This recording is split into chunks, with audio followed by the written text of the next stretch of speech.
This is a weird video for me because it's another piece of camera equipment, and it's probably going to be the second to last piece of camera equipment you see on this channel this year. I've got another piece coming, and then after that, that'll pretty much be it for the rest of the year, and also through the beginning of next year as well, because camera equipment I'm really not interested in doing on the channel, but I have made agreements, and so I'm going to be doing that just out of courtesy to the companies who have lent me stuff or have sent me stuff. I hope you understand. In these tough times, you kind of have to take whatever you can. So today we're going to be talking about the Smartta Slider Mini 2 or Mini Slider 2. It's essentially a different version, an alternative of the Edelkrone stuff, which you see a lot in ads if you're kind of a creator or anything like that. As soon as you watch some kind of video about gear on YouTube, about camera gear, you immediately get ads for Edelkrone stuff. And this is like an alternative to that. I believe it is cheaper in terms of its pricing. It's definitely not built cheaply by any means, and at $350 on its Black Friday deal, it's definitely not a hobbyist piece of equipment. Or it could be, but you'd have to have a lot of money to make that work. They offered to send one out, and I said, yeah, I'll do a little review on it. And then kind of just forgot for like 6 months. So I'm finally getting around to doing this. I'm really sorry, Smartta. But yeah, we're going to review the Slider Mini 2 now. One thing that this offers is convenience. So I am a one-man band. I shoot videos for Android Authority for this channel and a little bit for Flat 4K, although that isn't really a thing these days with coronavirus. But when you're shooting on your own, I have a normal slider, an old-fashioned slider I'll show you. You have to have someone kind of manning the slider if you want to have a dynamic shot of someone using the phone. So you need another person. Now for Flat 4K that's fine because I'm usually with Alex. However, when it comes to shooting phone videos, I do it really all by myself, apart from Kelsey, who helps every so often, and that's very rare. So having something motorized really helps with that. You can set your camera on the tripod, on a plate. I'll show you the setup. I usually have a camera on a ball head, which is then on this, which is then on a set of tripod legs, and I have it connected to my phone via an app. I'll record myself doing whatever I'm doing with the phone, and it looks like someone is using the slider when really it's all motorized. So this adds a lot of convenience. It saves time, saves money, and saves space. Talking of saving space, this thing's really small, as you can see. So here's an iPhone 11 for kind of size comparison. It's very small. It can fit in a camera bag and a normal backpack. It's easy to carry around. It's fairly heavy-ish, but it's not like stupidly heavy. You know, you can easily hold it with like 2 fingers. It's not stupidly heavy, and it does support quite a high payload, if I remember correctly. It's not like you couldn't put like a rigged out Arri Alexa on this, but you know, I mean, it's not really built for that. This is more for mirrorless cameras, DSLRs, small cinema cameras. Well, the 2 weeks I had my Zcam S6, I had it on this, and stuff like mobile phones as well. So it's not really meant for big payloads. You can kind of see that from the size. Battery life is pretty great. I don't shoot every single shot as a slider shot, which means that this can last me a couple of projects at a time.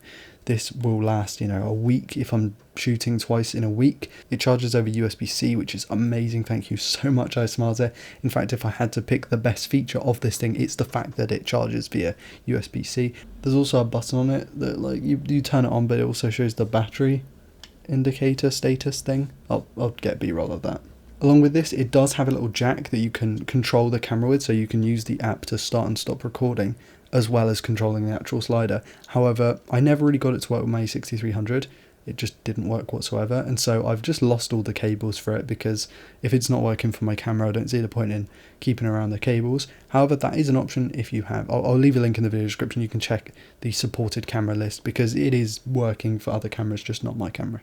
I recommend personally that you get a ball head. Now, you can get one from Smartta or wherever you want to get one from. I personally have one from my Benro tripod. It sits right on the top here. That's why there are lines kind of round the thing. They're not meant to be there. They're just kind of scratches from where I've twisted on the ball head. Or you can use something like a video head. So I've got like a Manfrotto video head I can also put on here. And then on the bottom, there's a mount that you can put the tripod legs on.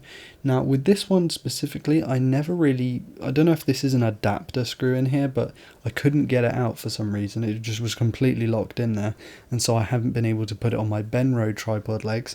However, it does go on other tripods with a 1/4 inch mount as opposed to what I believe is a 3/8 inch mount. I'm not sure if you can get that out there, but yeah.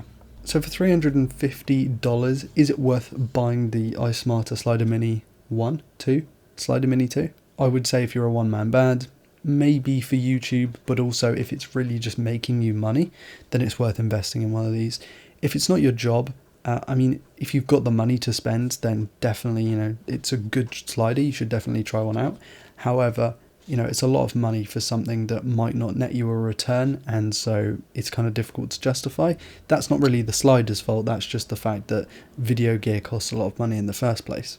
I don't really have any complaints about this thing. The battery life's good. The sliding action's brilliant. It's held like pretty heavy camera rigs for me on here, and also my A6300, which isn't that heavy, although the lenses are usually about a kilo, so about 1.5 kg. It charges relatively quickly. I just use my MacBook charger for it. One complaint that maybe I'd have, if I had to give a complaint, is that there isn't like a longer version of this on their website. So this is the mini, and when you think mini, you think, well, there's probably like a normal size or a long one as well, but there's not. It's just a mini. Now this is fantastic for carrying it around. It's very portable. It's very useful in some regards.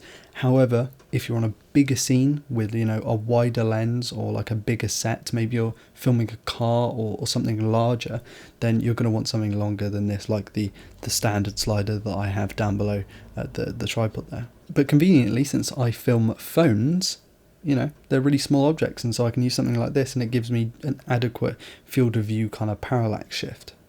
And that's about it for today's video. I want to thank iSmarta for sending this out. This was not a sponsored review. They didn't pay me. I just kind of forgot about making that. What is that noise? I want to thank iSmarta for sending this thing out. Sorry again about the video content that's based around camera stuff. I am actually going to be posting a couple of smartphone related videos. So I'm going to be doing a kind of a long 1 year review of the iPhone 11. Going to be doing a video of the iPhone 12, which Vodafone has lent me, and a comparison between those iPhones. I'm going to do a video on the 3A XL, because I thankfully got one of those in, bought it from work.